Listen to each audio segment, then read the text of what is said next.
Assalamualaikum warahmatullahi wabarakatuh. Nama saya Aulia Maharani, NIM 5011900301, kelas 2I, jurusan Ekonomi Syariah, Fakultas Ekonomi dan Bisnis Islam. Video ini saya buat untuk memenuhi tugas ujian akhir semester pengantar manajemen.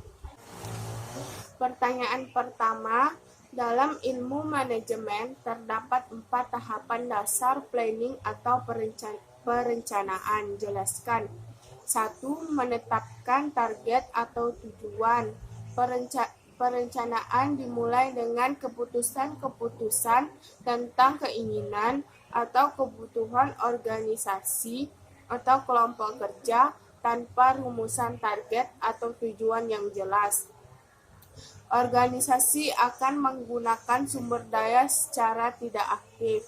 Kedua, merumuskan keadaan saat ini. Pemahaman akan posisi atau keadaan organisasi sekarang ini daripada tujuan yang hendak dicapai atau sumber daya yang tersedia untuk mencapai tujuan merupakan hal yang sangat penting karena merupakan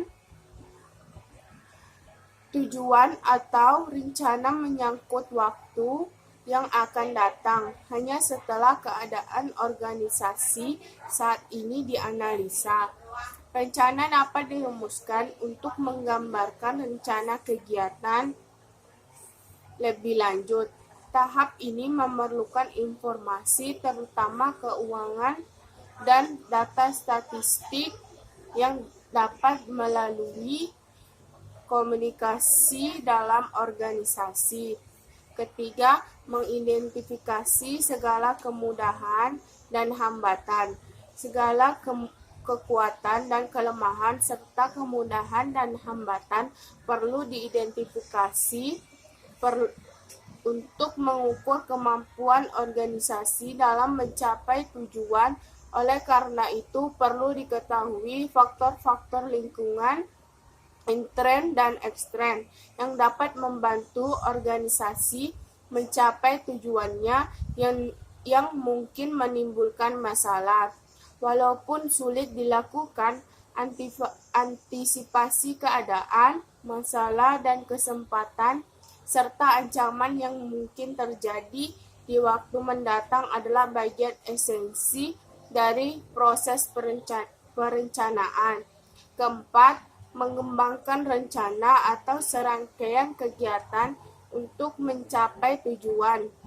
Tahapan terakhir dalam proses perencanaan meliputi pengembangan berbagai alternatif kegiatan untuk mencapai tujuan, penilaian alternatif tersebut, dan pemilihan alternatif yang baik atau paling memuaskan di antaranya alternatif yang ada. Selanjutnya, pertanyaan nomor 2. Ada beberapa teori tentang motivasi. Jelaskan. Pertama, teori-teori motivasi. Berikut ini beberapa teori motivasi yang sering digunakan, yaitu diantaranya adalah pertama, teori hierarki Maslow. Teori ini mengatakan bahwa ada 5 kebutuhan dalam kehidupan manusia yang berdasarkan dengan hierarki mereka, mulai dari kebutuhan dasar hingga kebutuhan yang lebih tinggi, yaitu diantaranya psychological needs yang terdiri dari udara, makanan, minuman, pakaian, perumahan, dan kebutuhan hidup lainnya. Disebut juga kebutuhan fisiologis atau primer. Safety needs, sebuah kebutuhan rasa aman dari berbagai kekerasan fisik dan psikologis, misalnya seperti lingkungan yang terhindar dari polusi, adanya perlindungan kesehatan dan keselamatan di tempat kerja, serta tanpa adanya berbagai risiko kejahatan. Esteem needs. Maslow mengatakan bahwa setelah seseorang memenuhi kebutuhan fisiologis, keselamatan dan sosialnya, kemudian juga berharap untuk dikenali oleh orang lain, untuk memiliki reputasi dan kepercayaan yang baik, serta memiliki hak untuk dihargai oleh orang lain. Social needs merupakan salah satu kebutuhan yang diartikan sebagai kebutuhan untuk dicintai dan juga mencintai seseorang. Karena manusia adalah makhluk sosial, maka setiap orang yang hidup di dunia ini berhak memiliki keluarga dan juga teman. Self-actualization. Menurut Maslow, kebutuhan ini adalah persyaratan yang paling tinggi karena kebutuhan untuk realisasi diri merupakan salah satu kebutuhan atau keinginan individu untuk memenuhi ambisi pribadinya.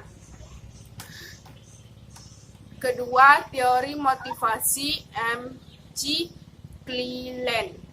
Setiap orang bisa mempunyai motivasi jika mereka ingin menjadi lebih baik lagi daripada yang lain, yaitu diantaranya needs for achievement adalah kebutuhan yang tercermin dari keinginan seseorang untuk mengambil tugas individu. Seseorang harus bisa menentukan tujuan yang logis dengan cara menghitung risiko yang akan dihadapi dan menjalankannya dengan kreatif dan juga inovatif. Needs for power. Kebutuhan ini muncul di dalam diri seseorang yang mempunyai keinginan untuk mempengaruhi orang lain dan ingin mencoba mengendalikan orang lain dengan cara mengatur perilaku mereka. Needs for affiliation. Kebutuhan untuk memiliki adalah salah satu kebutuhan yang dipenuhi melalui keberadaan persahabatan atau kekeluargaan. Ketiga, teori E.R.G. Alderfer dapat dikatakan sebagai teori alternatif yang digunakan terhadap teori hierarki Maslow. Terdapat 3 kebutuhan manusia, di antaranya existence needs, salah satu kebutuhan yang digunakan untuk memenuhi faktor-faktor fisiologis dan juga materialistis, termasuk kebutuhan akan kenyamanan dan keamanan. Relatedness needs adalah salah satu kebutuhan yang mengurus untuk memiliki hubungan dengan orang lain. Growthness yaitu kebutuhan manusia atau keinginan untuk berkembang menjadi orang yang lebih baik serta untuk mencapai potensi secara maksimal. Keempat, teori harapan Fromm, sebuah teori motivasi yang mengungkapkan bahwa orang-orang termotivasi untuk mengerjakan sesuatu karena ingin mendapatkan hasil yang sempurna. Beberapa konsep yang termasuk diantaranya ekspektasi, yaitu keyakinan atau kepercayaan seseorang bahwa suatu usaha yang dilaksanakan akan menghasilkan pekerjaan yang maksimal. Instrumentali, yaitu keinginan yang muncul dalam diri seseorang bahwa suatu kinerja akan mencapai hasil tertentu. Valensi, yaitu sebuah teori yang lebih mengarah kepada nilai-nilai positif dan negatif yang digunakan oleh seseorang untuk merujuk pada hasil yang didapatkan. Kelima, teori motivasi Herzberg. Dalam teori ini menjelaskan bagaimana cara manajer mengendalikan faktor-faktor yang mungkin dapat memberikan kepuasan atau tidak dengan pekerjaannya. Selanjutnya nomor 3, pertanyaannya, pelajaran berbasis online dipilih sebagai suatu model yang ditetapkan pada dunia pendidikan pada masa pandemi COVID-19 yang akhir-akhir ini. Opini dan argumen yang beragam muncul baik di kalangan pendidikan maupun peserta didik pada penerapan metode ini yang tentunya pelaksanaannya memiliki kendala-kendala tersendiri. Pada setiap orang, jika saudari sebagai pemimpin atau leader pada suatu institusi pendidikan, motivasi apa yang bisa saudari berikan dan sampaikan kepada seluruh komponen yang terdapat dalam struktur organisasi kerja saudari demi mencapai tujuannya? Jelaskan dan ilustrasikan motivasi yang dimaksud. Mendorong semangat untuk belajar di rumah dengan situasi virus yang menyebar yang mungkin tidak keluar dari rumah dengan belajar di rumah saja atau belajar online. Dengan memberikan pengetahuan belajar melalui televisi sehingga anak bisa cepat memahami dengan media televisi, memberikan pengajaran dan soal-soal yang nantinya bisa dikerjakan di rumah dan dibantu oleh orang tua. Dengan begitu, yang dulunya anak-anak mengerjakan dengan bekerja kelompok, sekarang dengan belajar online memudahkan siswa untuk tidak berhenti belajar maupun belajar di rumah, walaupun tidak pergi ke sekolah karena diliburkan dengan adanya COVID-19, sehingga semangat belajarnya masih ada dengan belajar online. Menciptakan aplikasi-aplikasi yang bisa digunakan untuk belajar online dengan tatap muka atau video call, sehingga yang dulunya mengerjakan tugas dengan berkelompok dengan teman-teman, di mana sekarang tidak mengharuskan untuk berkumpul-kumpul, dan sekarang bisa dengan handphone untuk mengerjakan tugas-tugasnya dengan teman kelompok.